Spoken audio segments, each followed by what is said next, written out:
وَلَنَبْلُوَنَّكُمْ بِشَيْءٍ مِّنَ الْخَوْفِ وَالْجُوعِ وَنَقْصٍ مِّنَ الْأَمْوَالِ وَالْأَنفُسِ وَالثَّمَرَاتِ وَبَشِّرِ الصَّابِرِينَ۔ فرمایا میں ضرور تمہیں آزماؤں گا، میں ضرور تمہیں آزماؤں گا، خوف دے کر، جانوں مالوں پھلوں کی کمی دے کر، اور اگر تم نے صبر کیا تو میرے محبوب انہیں جنت کی اور میری رحمت کی خوشخبری سنا دیجئے۔ اگر کوئی نیک بیمار پڑ جائے تو اس کی اللہ آزمائش فرما رہا ہوتا ہے، اس کی اللہ آزمائش کرتا ہے، اللہ تبارک و تعالیٰ اس پر فضل فرماتا ہے، اس کی آزمائش کرتا ہے۔ پھر ان مصیبتوں پر جو شخص صبر کرے، رب فرماتا ہے اگر میری رضا پہ راضی ہو گیا تو ان اللہ مع الصابرین، باقی نیکیوں پر میں ثواب دیتا ہوں، اور جو کوئی صبر کرتا ہے رب فرماتا ہے میں اس کا بن جایا کرتا ہوں، صبر کرنے والوں کے ساتھ ہو جاتا ہوں۔ اور جب اللہ آزمائش ڈالتا ہے نا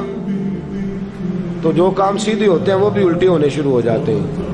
جب خدا کی طرف سے وَلَنَبْلُوَنَّكُمْ بِشَيْءٍ مِّنَ الْخَوْفِ وَالْجُوعِ وَنَقْصٍ مِّنَ الْأَمْوَالِ وَالْأَنفُسِ وَالثَّمَرَاتِ، جب اللہ کی طرف سے آزمائش آتی ہے، جب انسان پر اللہ کی طرف سے کوئی چیز نازل ہوتی ہے، آپ سونے کو ہاتھ رکھتے ہیں تو مٹی ہو جاتی ہے، آپ کسی طرف بھی، بہت سے دوست آ کے کہتے ہیں جی قدم آگے اٹھاتا ہوں جاتا پیچھے ہے، کیا کروں؟ تو میں اکثر عرض کرتا ہوں کہ تھوڑے دن قدم اٹھانا ہی چھوڑ دیں، کیا کریں؟ بیٹھ کے اللہ اللہ کریں، صبر کریں، دعا کریں۔ کچھ وقت انسان پر ایسا ہوتا ہے، تلک الایام نداولها بین الناس، جو اللہ نے انسان کے دن بدل کے رکھنے ہوتے ہیں، کچھ وقت ایسا ہو، پھر ایک وقت آتا ہے کہ وہی انسان مٹی میں ہاتھ رکھتا ہے تو اللہ اسے سونا بنا دیتا ہے۔ رب آزمائش کرتا ہے، رب آزماتا ہے۔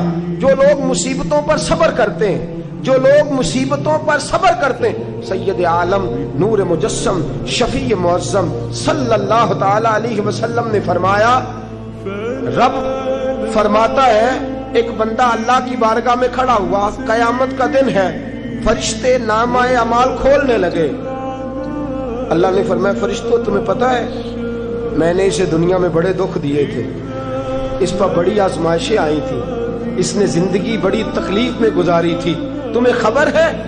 یا اللہ ہم جانتے ہیں، بڑا صابر ہے، بڑا صابر ہے، اس نے صبر کے ساتھ وقت گزارا، صبر کے ساتھ اپنے اوقات کو طے کیا۔ رب فرماتا ہے جو اتنا صبر کرے میں اس کا نامہ اعمال ٹٹولوں، اس کا نامہ اعمال کھولتے ہوئے مجھے شرم آ رہی ہے، سارا کچھ لپیٹ دو اور بغیر حساب کتاب اسے جنت میں داخل کر دو۔ یہ صبر کرنے والا ہے، یہ صبر کرنے والا ہے۔ بڑی خوبصورت حدیث، بڑی، بخاری شریف میں موجود ہے۔ بخاری شریف کی یہ حدیث ایسی ہے جسے میں جب بھی پڑھتا ہوں میں چوم لیتا ہوں۔ حدیث کیا ہے؟ رسول کریم صلی اللہ تعالی علیہ وسلم نے فرمایا، رب فرماتا ہے ایک بندہ ہے، اس کو میں نے آنکھیں نہیں دی، اس کو میں نے آنکھیں نہیں دی، اندھا ہے، پیدائشی اندھا ہے یا بعد میں کسی وجہ سے ہو گیا، اس کے پاس آنکھیں نہیں، لیکن اس نے زندگی بھر صبر کیا، اس نے زندگی بھر صبر کیا، صبح قیامت وہ کھڑا ہوا تو رب کریم نے فرشتوں سے فرمایا، فرشتوں اس کو میں نے آنکھیں نہیں دی، بیچارہ نہ بیٹی دیکھ سکا نہ بیٹا، نہ باپ دیکھ سکا نہ ماں، یہ کوئی دنیا کا نظارہ نہیں کر سکا، تم بتاؤ اس کا اجر کیا ہے؟ فرشتے کہتے ہیں مولا جنت کا اعلیٰ درجہ دے دے، اللہ اسے بے حساب بخش دے۔ رب فرماتے اس نے ساری زندگی بغیر آنکھوں کے صبر کیا ہے، اسے صرف جنت نہیں ملے گی بلکہ آج اسے اس کا رب اپنا دیدار بھی کرائے گا۔ فرمایا قیامت میں لوگ جنت کے نظارے کریں گے اور یہ اللہ کا دیدار کرے گا، اس کو رب کریم کے جلوے دکھائے جائیں گے، اس لیے کہ یہ صابر رہا۔ اور میرے اعلیٰ حضرت فاضل بریلوی رحمۃ اللہ علیہ فرماتے ہیں جو صابر ہوتا ہے نا، توجہ ہے آپ کی، میری بات کی سمجھ آ رہی ہے؟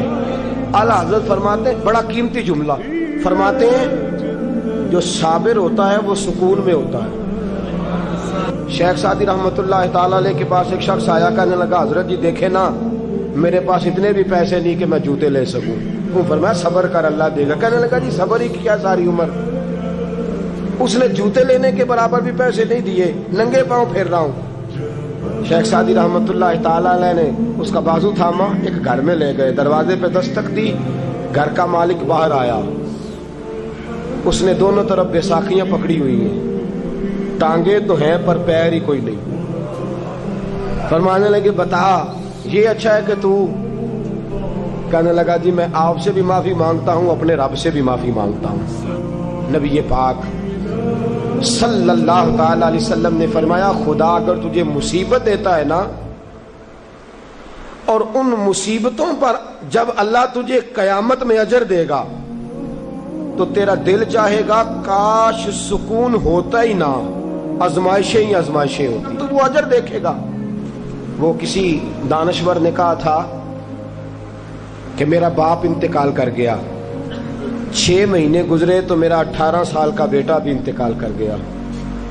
کہنے لگے میں نے اپنے 80 سال کے باپ کا جنازہ اٹھایا تو میری کمر نہیں جھکی، لیکن جب 18 سال کے بیٹے کا جنازہ اٹھانے لگا تو میری کمر جھک گئی، اور رو کے کہنے لگا لوگوں باپ کا جنازہ پڑھنا آسان ہے، دعا کرو کسی کو بیٹے کا جنازہ نہ پڑھنا پڑ جائے، بڑا مشکل کام ہے، بڑا کٹھن مرحلہ ہے۔ حضرت ابو ہریرہ رضی اللہ تعالیٰ عنہ فرماتے ہیں اللہ کے محبوب صلی اللہ تعالیٰ علیہ وآلہ وسلم کے صاحبزادے جناب ابراہیم علیہ السلام فرماتے ہیں حضور کے صاحبزادے آپ رات کو جب ان کی ولادت ہوئی تو نبی کریم علیہ السلام ہمارے درمیان آئے۔ جاگیے ذرا غور فرمائیے گا بات پہ۔ سید عالم صلی اللہ علیہ وسلم تشریف لائے اور ہم نے حضور کے چہرے کو چمکتے دیکھا۔ ہم نے کہا یا رسول اللہ موڈ مبارک بڑا اچھا ہے، حضور کوئی خیر کی خبر ہے؟ فرمایا مجھے مبارک دو، اللہ نے مجھے بیٹا عطا فرمایا ہے۔ فرماتے ہیں اگلے ہی دن، ایک روایت ہے کچھ عرصے کے بعد، ایک روایت ہے اگلے ہی دن ظہر کے بعد میرے محبوب نے پیار کرنے کے لیے بیٹا اٹھایا اور صاحبزادے کی سانسیں اکھڑنے لگی۔ رسول پاک کے صاحبزادے نبی پاک کے مقدس ہاتھوں میں سانسیں اکھڑ رہی ہیں، حضور کے دستے مبارک میں صاحبزادے نے وصال کر دیا۔ آنکھیں بند کی تو نبی کریم کی مقدس آنکھوں میں آنسو آئے۔ رات خوشی تھی، رات حضور مبارکیں وصول کر رہے تھے، رات مسکرا رہے تھے، ایک ہی تو رات گزری ہے، 24 ہی تو گھنٹے ہوئے ہیں، آنکھوں میں آنسو بھر آئے ہیں۔ حضرت عبداللہ ابن عمر رضی اللہ تعالیٰ عنہ عرض کرتے ہیں یا رسول اللہ آپ رو رہے ہیں؟ حضور صاحبزادے کا انتقال ہوا تو رو رہے ہیں؟ نبی رحمت صلی اللہ تعالیٰ علیہ وسلم نے فرمایا عبداللہ دل میرا غمزدہ ہے، آنکھوں میں آنسو ہیں، پر میں اپنی زبان سے وہی جملے کہوں گا جس سے میرا اللہ راضی ہوگا، میں کوئی بے صبری والی بات نہیں کروں گا۔ اور یاد رکھیے مصیبتیں اللہ کے پیاروں کو